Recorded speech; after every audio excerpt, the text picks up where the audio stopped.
Hello there, thrill seekers. I am the Fonz on his day off. This is a shirt. This is not the shirt. This is a reproduction of a shirt that my mom made me when I was in junior high school. It came in the back of a issue of Cracked magazine. You had a decal you could iron onto a shirt, and my mom ironed it on the shirt for me. Well, I lost the shirt a long time ago, but I found in the copy a copy of the issue of Cracked magazine that had the decal, and I scanned it and I made it into a shirt.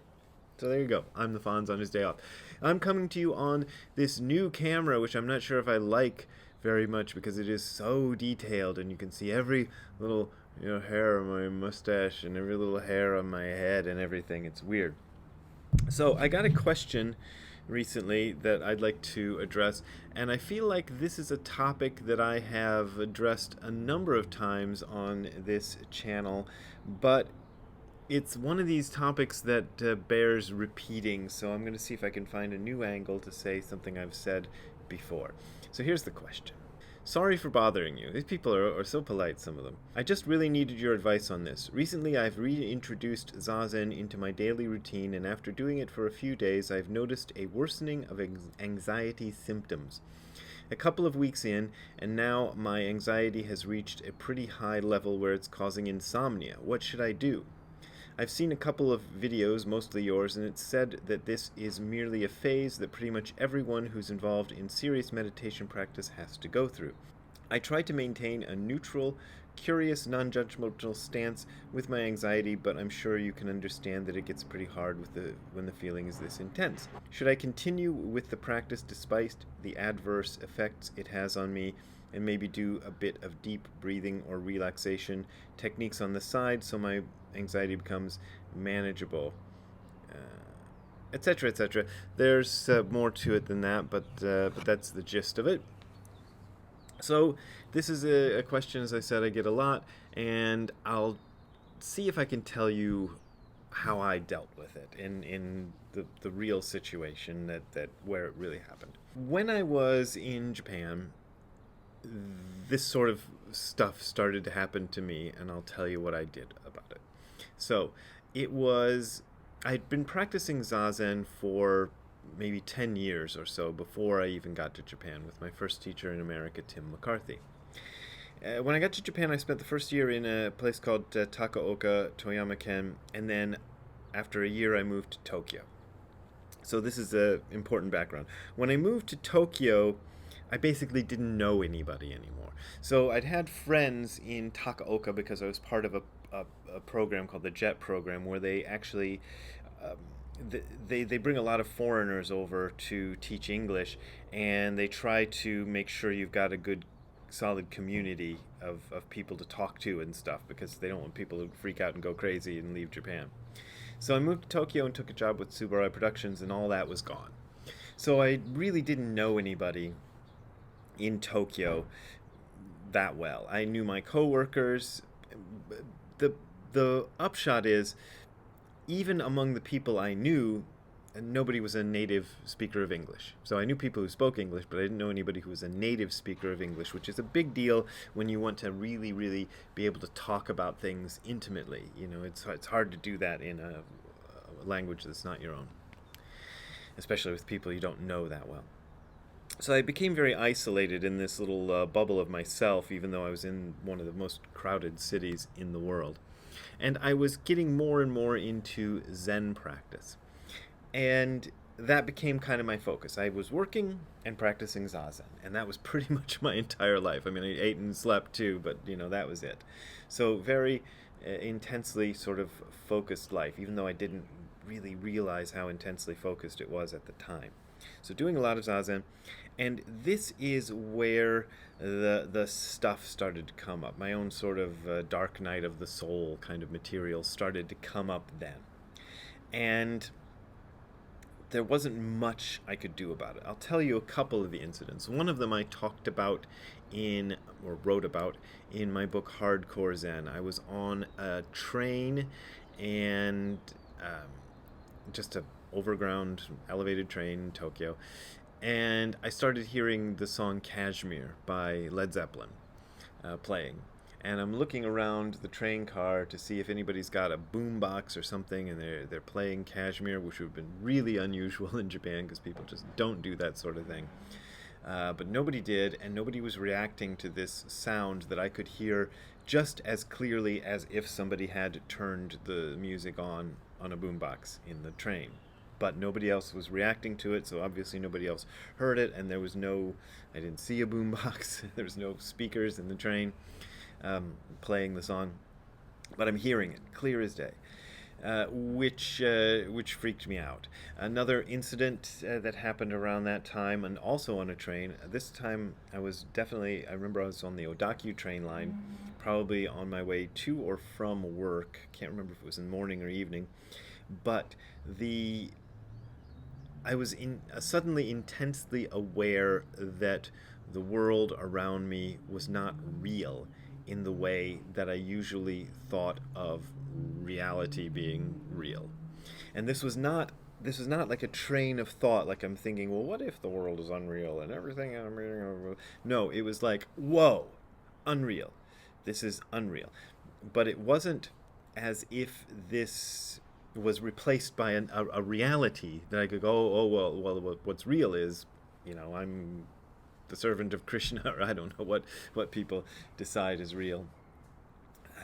But this what I was seeing was not real. So I was getting pretty freaked out by this. I had started this. I don't remember exactly what year all this happened, but I know I was already seeing Nishijima Roshi and going to his Zen retreats and Zen lectures and stuff like that. So I had a connection there, but I didn't know Nishijima Roshi very well at that point. I didn't really know the other people in our Sangha very well at that point. I'm not one of these gregarious people who makes friends quickly and easily. So, I can know a person for 5 or more years and still feel like I have never had a conversation with them. So there was nobody I could talk about. And here's what I did. What I did was I found an English speaking, I think she was Canadian, sort of. I don't think she advertised herself as she definitely didn't advertise herself as a psychiatrist or psychologist, but some kind of therapist who counseled people. I think her main stock in trade was counseling foreigners living in Tokyo who were freaking out, basically. So I had a few sessions with her in which I just talked about what had happened to me and how I was dealing with it. And one of the things she gave me, which I think is kind of funny, is a set of guided meditation tapes. Mindfulness meditation type tapes, and I thought, oh God, this is totally the wrong approach, because meditation is what got me into the problem that I'm in right now. She didn't have any real understanding of meditation, and this also kind of informs when I talk about the mindfulness movement. Sometimes I'm remembering that where a lot of people who prescribe meditation as if they're prescribing a medicine, but don't really understand it themselves, that can cause problems. Well, for me, it didn't cause that many problems. Actually, I listened to the mindfulness tapes, and they helped me. They were very calming and soothing. Another thing I did was I started looking around at my life outside of meditation and saying, well, what am I doing that could be causing me this anxiety? And one of the things I was doing was drinking loads of caffeine at the time. I don't drink caffeine at all anymore, because what I found, and this is a total aside, but I'll put it out there. What I found is that when I quit caffeine, everybody said, oh, you'll have like 2 weeks of headaches. I had like 2 months of very intense headaches. And after those finally stopped, and a year later I had a cup of coffee at some friend's house, they came back. Much more intensely. So what I find now is I can't have any caffeine. If I have any caffeine at all, it within a few hours I'm having intense headaches, like unbelievably intense headaches. So I'm all over. I'm done with caffeine for the rest of my life. So, I cut out the caffeine. I started looking at my sleeping habits. I started looking at all these other things that I was doing and adjusting those things I was eating, things I was reading, movies I was watching, things I was putting into my head, that were popping out during meditation. I was watching that. I also took breaks from meditation. Now, I was very committed to a daily practice of zazen by then. What are you barking at, Ziggy? Uh, anyway, Ziggy, what are you? What? Ziggy? I have no idea what he's barking at this point. So, where was I? I was very committed to meditation, and I knew I wasn't going to stop meditating.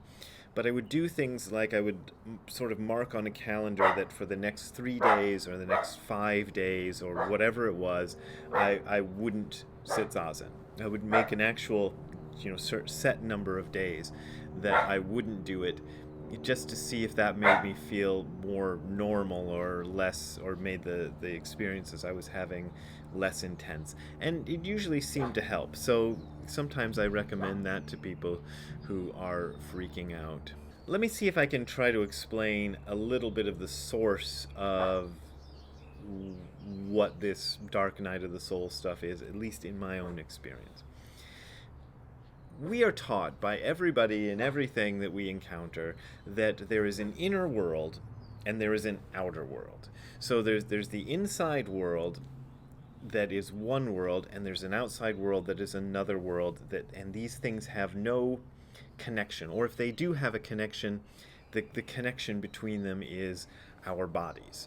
So where my body ends is where the outside world begins. So in the inner world, there is a world that only I experience, and it's completely unique and separate from the outer world, which is out there. So and one day I was born into the inner world, or to the outer world, and one day I'll disappear from the outer world, and that's the way we understand things. It turns out that's not true.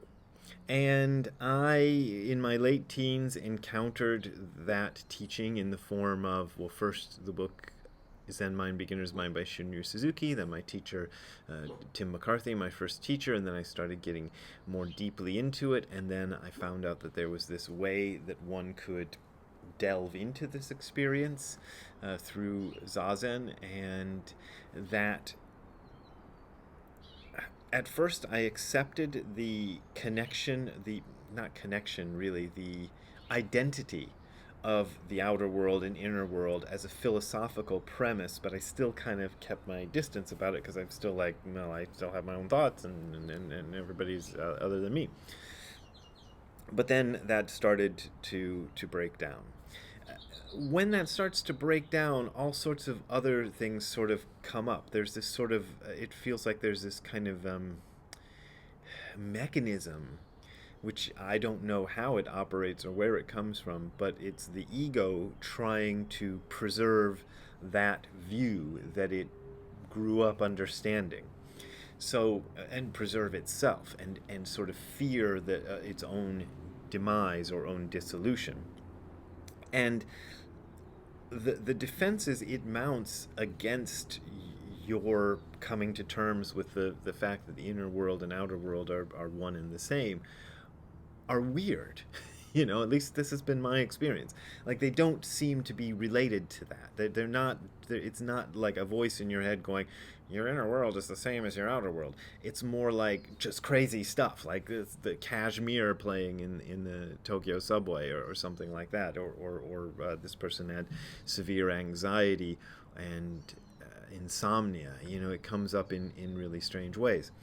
So the way to deal with that, I said, like, I dealt with it by going to talk to a therapist, going to, or stopping Zazen for a while. If you have a relationship with a teacher or with somebody who has been practicing longer than you, that is a great resource. I did not have that resource. But mostly what a person like that who's been through it before is a kind of weird thing. So one time I said to Tim, "Oh, you've been through this before," and he said, "I haven't been through anything," and I understand that. So apologies to Tim, but to somebody who's kind of gone down that road before you, about the only thing they'll say is, don't worry about it. But if somebody can say, don't worry about it, and mean it because they've had the experience themselves, that is a very powerful thing.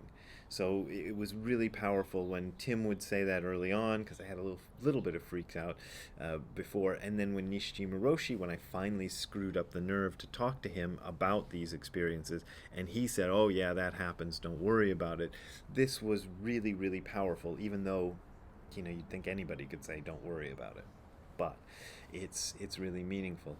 Uh, but I'm kind of in favor of anything that works. Any strategy that helps you through that. There's probably some bad strategies. You wouldn't want to get into heavy drinking or something like that, or cocaine abuse or something weird like that. But other strategies, like very conventional things, like I said, talking to a counselor helped. So you can do that. Talking to close friends can help. But close friends sometimes don't understand what meditation is about, so you kind of have to. And they might tell you not to do it because they don't understand. One thing I will say again that I've said before, Ziggy, is that I don't think meditation causes these anxiety and everything. What it does is it uncovers what's already existing. So you've got a certain amount of anxiety and difficulty and things that are already existing, and the meditation kind of clears the smoke and fog away so that suddenly you go, oh my God, I am anxious as F, and I didn't even realize it. So that's it. I think conventional strategies work. I remember reading a book about memory because I was worried that I was losing my memory, and I found this book actually at the Zen, the center that Nishijima Roshi had established, Dogen Sangha. Somebody had left behind this book about strategies to improve your memory. And I read it, and I learned some of those strategies to improve my memory, and it worked. It helped. But like I say, that's kind of the way this happens. The weird sort of defenses the ego mounts might be things like what seem to be bizarre memory loss that doesn't make any sense, that sort of thing. Anyway, I hope that helps. And if it didn't, write to me and tell me at bw@hardcorezen.info. Also, if you want to help me out with my own financial anxiety, you can go to hardcorezen.info/donate. That is hardcorezen.info/donate. There you will find links to my PayPal and Patreon accounts. Those are my main and usually only means of support. And as I said yesterday, I was noticing my income. I looked at one of those graphs that shows how much you're making each month by Patreon and PayPal, and they were going, oh, it looked like a roller coaster.